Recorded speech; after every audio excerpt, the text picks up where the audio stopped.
فرمایا گیا والذین آمنوا اشد حبا للہ، اشد حبا للہ۔ اشد کا لفظ آپ جانتے ہیں شدید ترین، جو واقعی صاحب ایمان ہیں وہ شدید ترین محبت کرتے ہیں اللہ کے ساتھ۔ اور رسول نے اپنے بارے میں فرما دیا بہت خوبصورتی سے، لا یؤمن احدکم حتی اکون احب الیہ من والدہ وولدہ والناس اجمعین۔ تم میں سے کوئی شخص مومن نہیں ہو سکتا جب تک کہ میں اسے اس کے باپ سے، اس کے بیٹے سے اور تمام انسانوں سے زیادہ محبوب نہ ہو جاؤں۔ تو یہ محبت روح ہے، نظر تو نہیں آتی، نظر آئے گی اطاعت کہ آپ نے اللہ کا حکم مانا، رسول کا حکم مانا، لیکن یہ اطاعت عبادت تب بنے گی جبکہ اللہ کی محبت کے جذبے سے سرشار ہو کر اللہ کی اطاعت کی جائے۔ چنانچہ قرآن میں اس کی بڑی عمدہ مثال ہے، جب حضرت موسیٰ علیہ السلام پہلی مرتبہ فرعون کے دربار میں پیش ہوئے تو فرعون نے مذاق اڑایا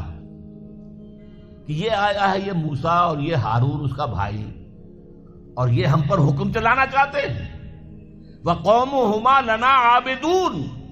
حالانکہ ان کی قوم تو ہماری عابد قوم ہے، غلام قوم ہے۔ اب یہاں عبادت کے کیا معنی ہے؟ بنی اسرائیل پوجتے نہیں تھے، وہ بادشاہ کی پرستش نہیں کرتے تھے،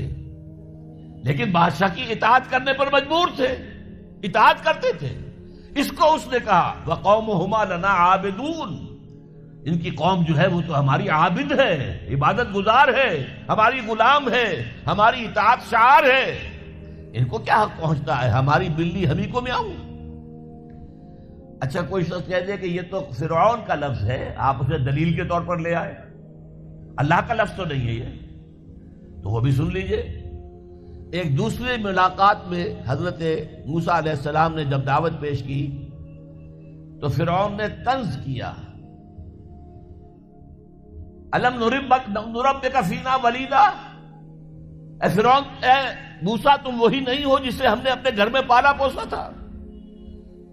اللہ تعالیٰ کے حکم سے حضرت موسیٰ کو تو ایک صندوق میں بند کر کے دریائے نیل میں ڈال دیا تھا ان کی والدہ نے۔ وہ محل کے پاس سے گزر رہا تھا کہ وہاں کچھ عورتیں جو ہے دریا پر آئی ہوئی تھی نہانے وغیرہ کے لیے، انہوں نے وہ تابوت جو تھا صندوق وہ پکڑ لیا، اس میں حضرت موسیٰ نکل آئے اور اتنے خوبصورت تھے یہ فوراً سمجھ میں آ گیا تھا یہ کوئی اسرائیلی ہے، اور اسرائیلی بچوں کے بارے میں حکم تھا کہ فوراً قتل کر دو، اگر لڑکا ہو، لڑکی ہو تو زندہ رہنے دو۔ لیکن یہاں حضرت آسیہ تھی، فرعون کی ایک بیوی جو مسلمان تھی، بنی اسرائیل میں سے تھی، انہوں نے کہا فرعون سے لا تقتلوہ، مت قتل کرو، قرۃ عین لی ولک، دیکھو ہمارے ہاں اولاد نہیں ہے، یہ تو میرے اور تمہارے لیے آنکھوں کی ٹھنڈک بن جائے گا، دیکھو کتنا خوبصورت بچہ ہے، لہذا ان کو قتل نہیں کیا گیا۔ اللہ تعالیٰ نے ایک جگہ سورہ طٰہٰ میں احسان گنایا ہے حضرت موسیٰ پر، وَأَلْقَيْتُ عَلَيْكَ مَحَبَّةً مِّنِّي، میں نے اے موسیٰ تم پر اپنی محبت کا پرتو ڈال دیا تھا، ایسی محبت خدا بندی،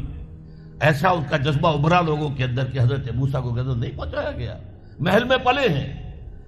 تو اس کے بعد فرعون کی اس وقت تک اولاد نہیں تھی، بعد میں اولاد ہو گئی،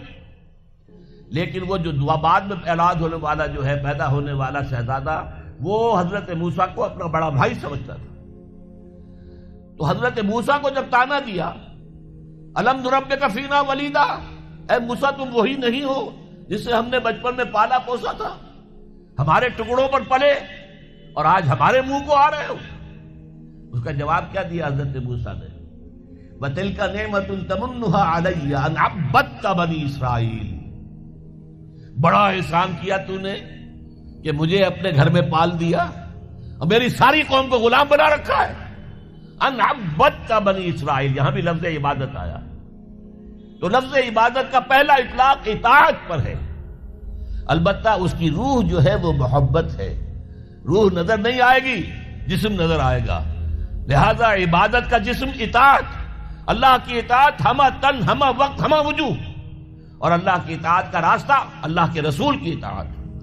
بمصطفیٰ برساں خیش را کے دی ہمہ اوست، اگر بہون رسیدی تمام بول حبیث، اپنے آپ کو مصطفیٰ صلی اللہ علیہ وسلم کے قدموں میں پہنچا دو، اگر وہاں تک نہیں جاؤ گے تو یہ سب بول